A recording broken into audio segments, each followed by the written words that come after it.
सावन का महीना समापन की ओर बढ़ रहा है। सावन में कई बड़े पर्व आते हैं, जिनमें से एक प्रमुख पर्व है नाग पंचमी। ये पर्व हर साल सावन माह के शुक्ल पक्ष की पंचमी तिथि को मनाया जाता है। दोस्तों, इस बार साल 2025 में नाग पंचमी 29 जुलाई को मनाई जाएगी। सनातन धर्म में इस पर्व का अपना एक विशेष महत्व है। इस दिन हर घर में नागदेव की पूजा करने का विधान है। दोस्तों, लेकिन ऐसे में एक सवाल आता है कि आखिर नाग पंचमी हम क्यों मनाते हैं, इसका क्या महत्व है और इस दिन हमें कौन सी कथा पढ़नी या सुननी चाहिए। आज इस वीडियो में हम इसी विषय में जानेंगे। इस जानकारी के लिए वीडियो में हमारे साथ अंत तक बने रहिएगा, जिससे कि आपको सही और सटीक जानकारी प्राप्त हो पाए। नमस्कार दोस्तों, राधे राधे। आपके हमारे चैनल ज्ञान शास्त्र में आप सभी का स्वागत है। दोस्तों, 29 जुलाई को नाग पंचमी मनाई जानी है। इस दिन नाग देवता की विशेष रूप से पूजा करी जाती है। इस दिन भगवान शिव और नाग वासुकी की पूजा करते हैं। मान्यता है कि ऐसा करने से कुंडली से काल सर्प दोष दूर हो जाते हैं। दोस्तों, भविष्य पुराण के अनुसार सुमंतु मुनि ने शतानीक राजा को नाग पंचमी की कथा के बारे में जानकारी दी थी। मान्यता है कि सावन शुक्ल पक्ष के पंचमी के दिन नागलोक में एक बहुत बड़ा उत्सव होता है।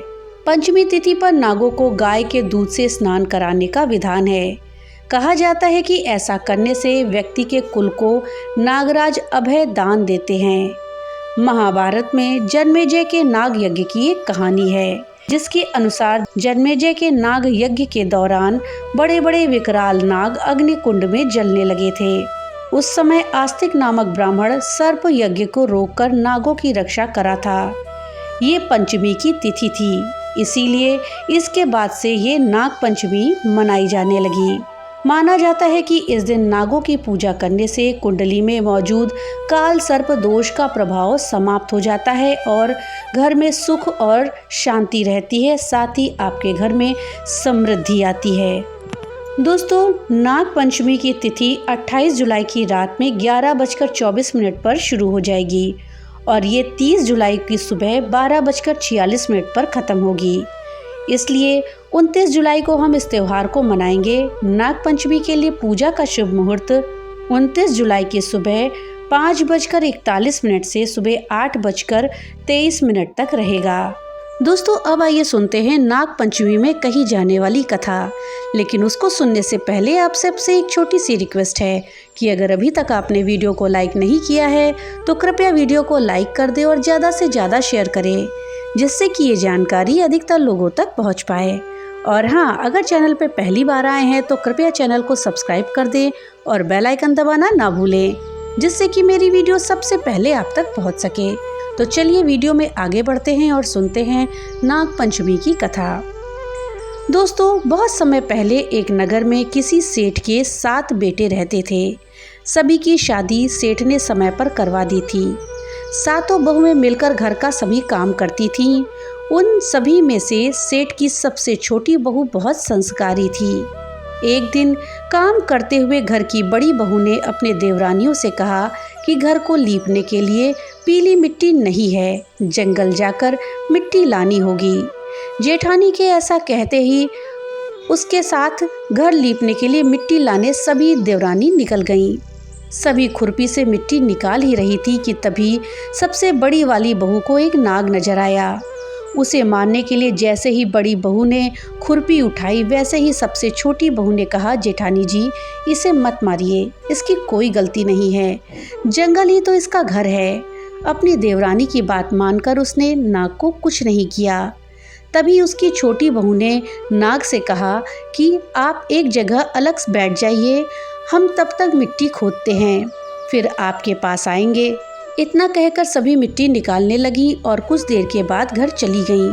सभी के दिमाग से नाग वाली बात निकल गई थी।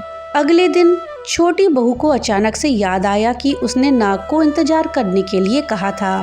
वो तुरंत अपनी सभी जेठानियों को अपने साथ लेकर के नाग के पास चली गई। वहां जाकर देखा तो वो नाग उन सभी के इंतजार में उसी जगह पर बैठा हुआ था। नाग को देखते ही छोटी बहू ने प्यार से कहा, भैया, कल हम लोग आपके पास आना भूल गए थे उस बात के लिए आप हमें माफ़ कर दीजिए। जवाब में नाग बोला, तुमने मुझे भाई कहा है, इसलिए मैं तुम्हें दंड नहीं दे रहा हूँ, नहीं तो अब तक मैं तुम्हें डस चुका होता। आज के बाद से तुम हमेशा के लिए मेरी बहन बन गई हो। अब तुम अपने भाई से कोई वरदान मांगो, मैं तुमसे बहुत खुश हूँ।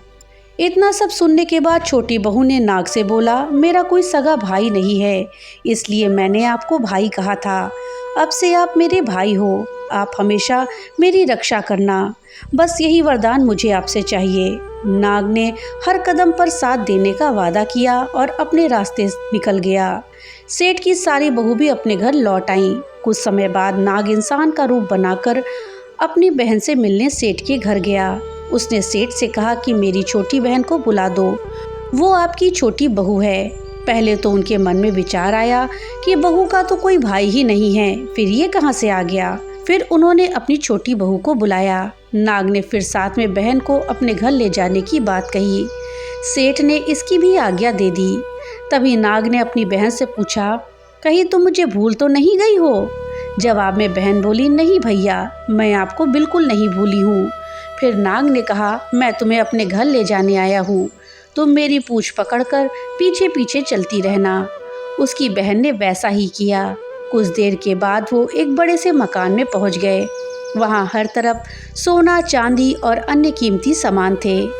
वहाँ नाग की बहन आराम से कुछ दिनों के लिए रहने लगी। नाग की माँ भी उसे बहुत प्यार करती थी। एक दिन नाग की माँ ने छोटी बहू को अपने भाई के लिए दूध लेकर जाने के लिए कहा।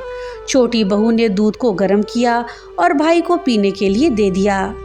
अब गर्म दूध पीते ही नाग का मुंह जलने लगा। ये सब देख करके नाग की माँ को बहुत गुस्सा आया। नाग ने किसी तरह से अपनी माँ के गुस्से को शांत किया और बताया कि उसकी बहन को नहीं पता था कि मैं गर्म दूध नहीं पी सकता हूँ।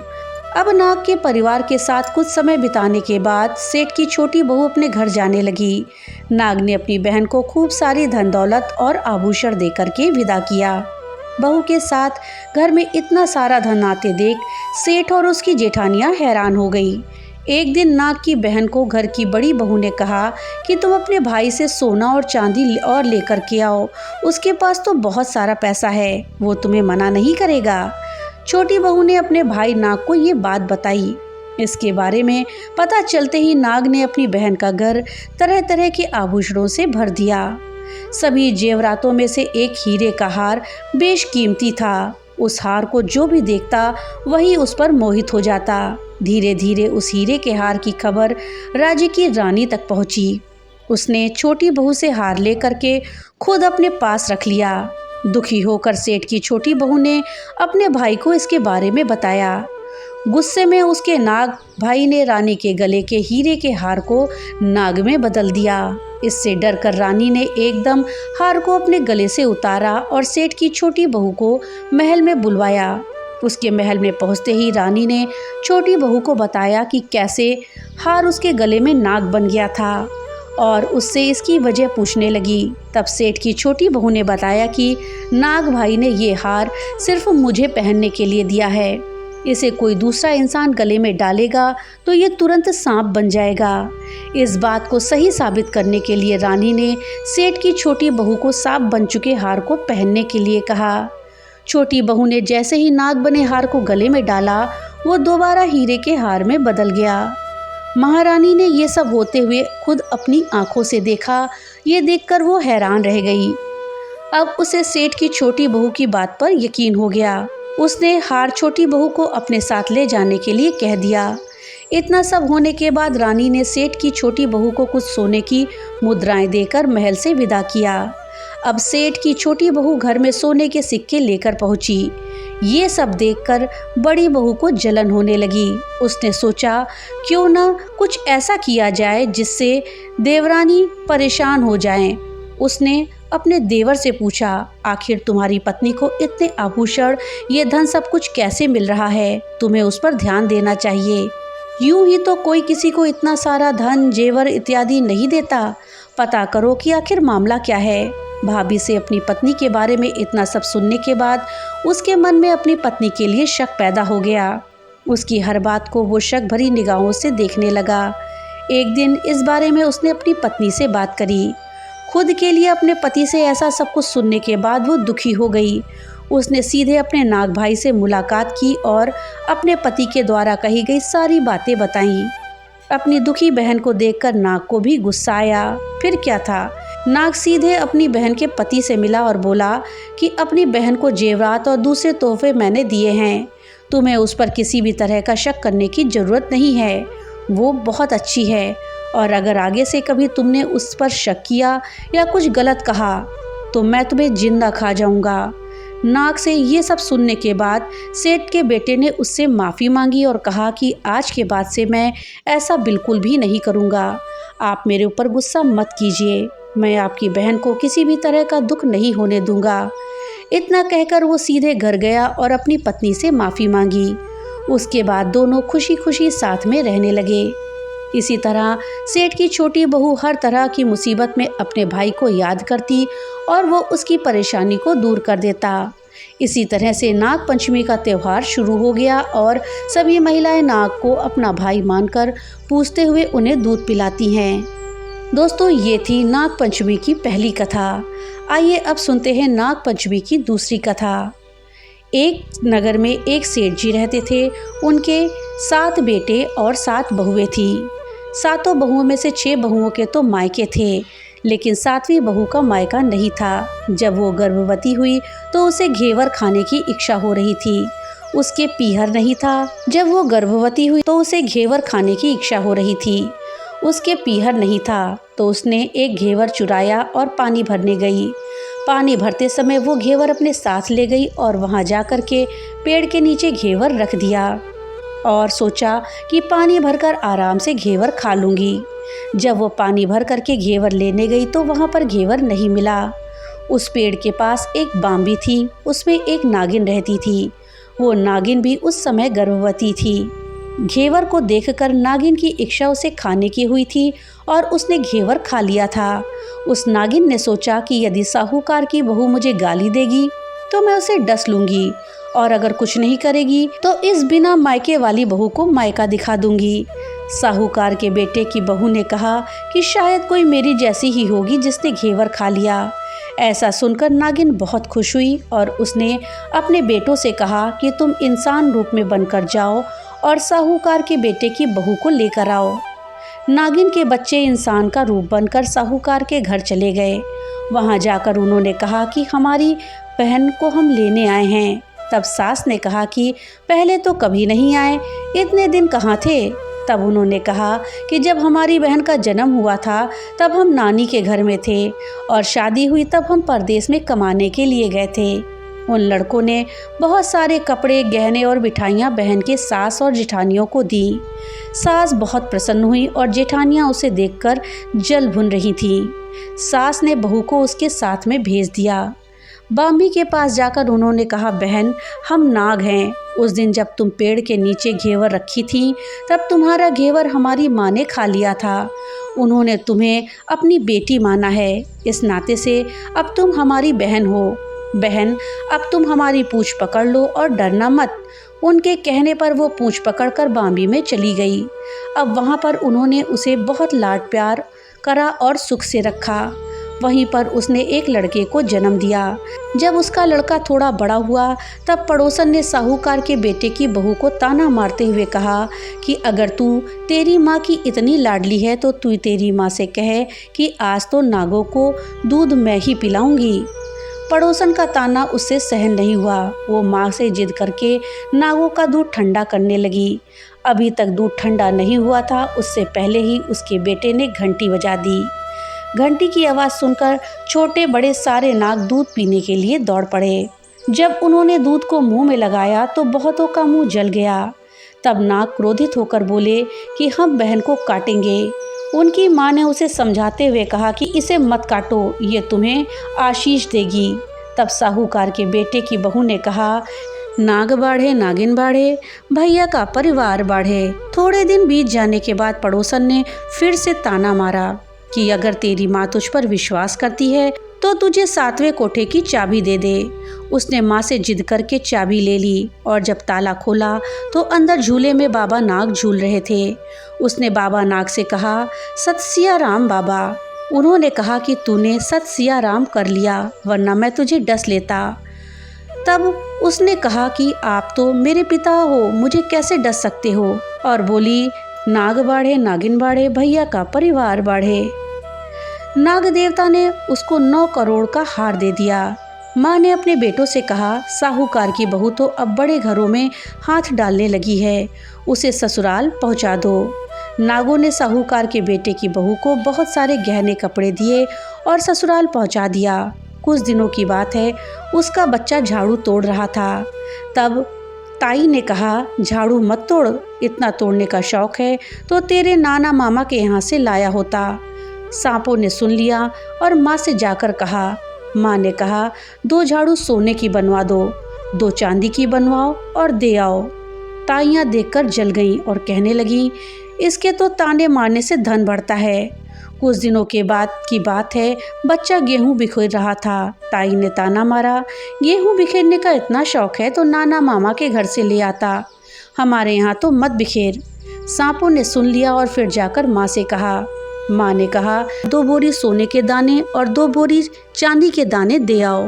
ताइयाँ और जल गईं और कहने लगी, इसे ताने मत मारो, इसका धन बढ़ता है। छोटी जेठानी लकड़ी लेने गई, वहाँ सांप था। उसने सोचा कि सबसे छोटी को भेजना चाहिए, सांप उसे खा जाएगा तो मुसीबत ही टल जाएगी। छोटी बहू लकड़ी लेने गई तो वहाँ सांप बैठा था। बोली, भैया राम राम। सांप ने झट से पायल दे दिए। पायल पहनकर छम छम करती वो चली आई। जेठानियाँ देखकर और भी जल भुन गईं। 2-4 दिन बाद पान की गड्डियों में से एक सांप देखा तो बड़ी जेठानी ने सबसे छोटी को पान लेने भेजा। उसने सोचा, आज जरूर सांप काट लेगा। सांप को देखकर छोटी बोली, भैया घर के क्या हाल चाल हैं, घर में सब ठीक ठाक तो है, सबको मेरा राम राम कहना। सांप ने मुंदड़ी पहना दी। जेठानियाँ फिर जल भुन गई। उसका पति दुकान से आया तब जेठानियों ने सिखा दिया कि तेरी बहू के तो सांप बिच्छू से दोस्ती है। साहूकार का बेटा अपनी बहू से रात को कहने लगा, सच सच बता, सांप बिच्छू तेरे क्या लगते हैं जो तुझे काट खाने के बजाय गहने देते हैं। बहू ने कहा, वो तो मेरे भाई भतीजे हैं। फिर उसने सारी बात अपने पति को बताई। पति ने कहा, तो क्या तेरे भाई भतीजे तुझे ही बुलाते हैं, कभी अपने जमाई को यानी हमें तो नहीं बुलाते। आने कोने में छुपे सांपों ने ये बात सुन ली और जाकर अपनी माँ को बताई। माँ कहने लगी, दोनों को बुला लाओ। वो इंसान का रूप बनाकर दोनों को और उनके बच्चों को बुलाकर लाए। खूब गहने कपड़े दे करके तीनों को विदा किया।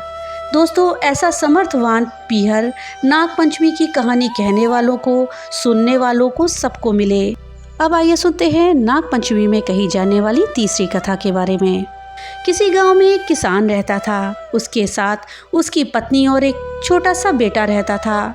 किसान बहुत ही सीधा साधा था। वो अपने खेतों में काम करके अपने परिवार का गुजारा करता था। किसान की पत्नी भी सुंदर, सुशील और संस्कारी थी। वो भी पूजा पाठ किया करती थी और उसे जब भी घर के कामों से समय मिलता तो वो अपने खेतों में जाकर पति के साथ काम करती थी। इसी तरह से किसान और उसकी पत्नी अपने बच्चों के साथ खुशी खुशी रह रहे थे। एक दिन की बात है, किसान अपने खेत में काम करने गया तो वो खेत में खुदाई कर रहा था। उसने देखा कि उसकी कुदाल के नीचे एक सांप आ गया है और वो कुदाल की चपेट में आने से मर गया है। सांप को मरा हुआ देखकर किसान को बहुत दुख हुआ। फिर उसने देखा कि इस बिल में सांप का एक छोटा बच्चा भी है, लेकिन वहाँ नागिन नहीं है। फिर क्या था, किसान ने सोचा कि ये सांप तो मर गया और पता नहीं नागिन है कि नहीं। किसान ने सोचा, ये बच्चा तो अनाथ हो गया है, ये क्या हो गया भगवान, मुझसे तो बहुत बड़ा पाप हुआ है। फिर उसने सोचा, मैं इस पाप का प्रायश्चित करूंगा। और उसने सोचा कि मैं इस अकेले बच्चे को नहीं छोड़ सकता, इसे अपने साथ अपने घर ले जाता हूँ। फिर किसान उस सांप के बच्चे को अपने साथ घर ले आया और उसने अपनी पत्नी को सारी बात बताई। दोनों ने भगवान का नाम लिया और कहा कि आज से हम इसका पालन पोषण अपने पुत्र की तरह करेंगे। आज से हमारे एक नहीं 2-2 पुत्र होंगे। उधर नागिन अपने बिल में आई तो देखा कि सांप मरा पड़ा हुआ था और उसका बच्चा वहाँ नहीं था। वो जोर जोर से रोने लगी और उसने कसम खाई कि जिसने भी मेरे पति और बच्चे को मारा है, मैं उसके परिवार के एक भी सदस्य को नहीं छोड़ूंगी। मैं सबको मार डालूंगी। मैं उन्हें ढूंढ कर ही रहूंगी। और वो मरे हुए सांप से भी कहती है कि मैं आपकी मृत्यु का बदला जल्द ही लेकर के आपके पास आऊंगी। फिर दूसरे दिन किसान अपने खेत पर हल जोतने गया तो वहीं कुदाल उसके हाथ में थी जिससे सांप कटा था। उस पर अभी भी सांप का खून लगा हुआ था। वो नागिन वहीं बैठी देख रही थी और सोच रही थी कि किसने मेरे पति को मारा है। जब नागिन ने उस कुदाल को देखा तो वो समझ गई कि इस किसान ने ही मेरे पति और बच्चे को मारा है। किसान जब दोपहर को घर गया तो नागिन भी उसके पीछे पीछे गई, लेकिन किसान के अंदर जाते ही उसकी पत्नी ने दरवाज़ा बंद कर लिया। अब नागिन बाहर ही किसान का इंतजार करने लगी। फिर थोड़ी देर के बाद किसान खाना खाकर खेतों पर चला गया और नागिन खिड़की के रास्ते घर के अंदर चली गई और एक कोने में बैठ गई। उसने देखा कि किसान का बेटा खेल रहा है। किसान की पत्नी अपने कामों में लगी है। किसान का बच्चा अकेला था। मौका देख करके नागिन ने किसान के बेटे को डस लिया। वो नागिन किसान के बच्चे को काटकर जैसे ही बाहर निकली तभी किसान आ गया और उसने नागिन को जाते हुए देख लिया। वो चिल्लाया कि नागिन ने मेरे बेटे को डस लिया है। किसान की पत्नी ने भी नागिन को देखा और वो दौड़कर अपने बच्चे के पास गई। इधर किसान सोचने लगा कि वो जरूर वही नागिन है जो मुझसे बदला लेने आई है। किसान और उसकी पत्नी ने देखा कि उनके बेटे को नागिन डस गई थी। वो जोर जोर से रोने लगे और थोड़ी देर बाद ही बच्चे की मृत्यु हो गई। अपने बेटे की मृत्यु के बाद दोनों पति पत्नी बहुत दुखी रहने लगे। एक दिन किसान ने अपनी पत्नी को समझाया कि अब ये सांप का बच्चा ही हमारा बच्चा है, हम इसे ही अपना बेटा समझकर खुश रह लेंगे। उधर नागिन बहुत ही खुश थी कि उसने अपना एक बदला तो पूरा कर लिया। फिर एक दिन नागिन किसान की पत्नी को काटने के लिए घर में आई और छिपकर बैठ गई। वहाँ का दृश्य देखकर तो वो आश्चर्यचकित रह गई। उसने देखा कि किसान और उसकी पत्नी सांप के बच्चे को दूध पिला रहे हैं। ये देखकर नागिन रोने लगी और सोचने लगी कि ये मैंने क्या कर दिया। ये तो मेरे बच्चे को कितने प्यार से पाल रहे हैं और मैंने इनके बच्चे को ही मार दिया।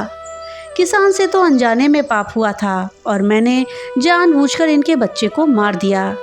अगर मैंने यह सब पहले देख लिया होता तो मैं इनके बच्चे को कभी नहीं मारती। नागिन को बहुत पश्चाताप हुआ। फिर वो अपने आप को संभाल ली और सोचने लगी कि इन्होंने अपना बच्चा खोया है तो मैंने भी तो अपना पति खोया है, और वो नागिन वहाँ से चली गई। एक दिन नागिन ने सोचा कि देखती हूँ कि किसान और उसकी पत्नी मेरे बच्चे को अपने बेटे की तरह पाल रहे हैं या नहीं। फिर वो एक दिन छिप कर आई और अपने बच्चे को देखने लगी। कुछ दिन देखने के बाद वो समझ गई कि ये लोग मेरे बच्चे को अपने बच्चे की तरह ही प्यार करते हैं।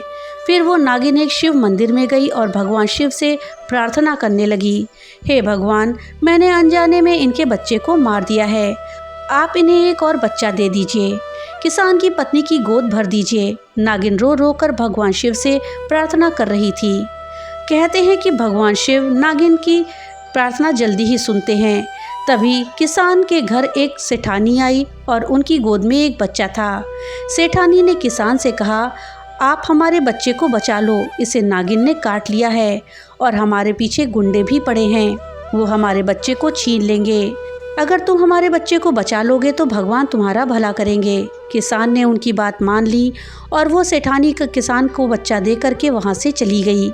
अब किसान और किसान की पत्नी बहुत दुखी थे क्योंकि उन्हें अपने बच्चे की याद आ गई कि हमारे सामने फिर वही हालात हैं, और वो भगवान से प्रार्थना करने लगी, हे भगवान, इस बच्चे की रक्षा करें। तभी किसान ने देखा कि वही नागिन खिड़की पर बैठी थी और उसने एक मणि नीचे गिरा दी। किसान ने उस मणि को उठा लिया और जहाँ उस बच्चे को नागिन ने काटा था वहाँ उसे लगा दिया। उस मणि ने सारा जहर चूस लिया और बच्चे को होश आ गया। फिर बच्चा जीवित हो उठा। दोनों पति पत्नी बच्चे को देख करके बहुत खुश हो गए, लेकिन साथ में सोच रहे थे कि सेठ सेठानी आएंगे तो वो अपने बच्चे को ले जाएंगे। फिर दूसरे दिन किसान अपने खेत पर जा रहा था तो रास्ते में उसने देखा कि सेठ सेठानी तो रास्ते में मरे पड़े थे। अब उस बच्चे का कोई नहीं था। अब किसान और उसकी पत्नी उस बच्चे की परवरिश करने लगे। वो बहुत खुश थे कि फिर से हमारे 2 बेटे हो गए। एक दिन नागिन के मन में विचार आया कि जाकर देखूं, कहीं ऐसा तो नहीं कि उन्हें बच्चा मिल गया तो वो मेरे बच्चे के साथ गलत बर्ताव करने लगे हों। फिर उस नागिन ने साधु बाबा का वेश रखा और किसान के घर गई तो किसान की पत्नी उन्हें अंदर बैठाती है और भोजन की व्यवस्था करती है। फिर साधु बाबा ने पूछा कि बेटी तुम्हारे कितने बेटे हैं? तब किसान की पत्नी ने कहा कि मेरे 2 बेटे हैं। तब साधु बाबा ने कहा कि लेकिन तुम्हारा तो एक ही बेटा दिखाई दे रहा है, दूसरा नहीं दिख रहा। तब किसान की पत्नी ने कहा नहीं बाबा, मेरे तो 2 ही बेटे हैं। फिर साधु बाबा ने कहा कि बेटी मुझे यहाँ किसी सांप की महक आ रही है। यह सुनकर किसान की पत्नी हैरान रह गई और कहने लगी नहीं बाबा, ये सांप नहीं, हमारा बेटा है। तो उन बाबा ने कहा तुम ये सांप मुझे दे दो, नहीं तो मैं तुझे मार डालूंगा।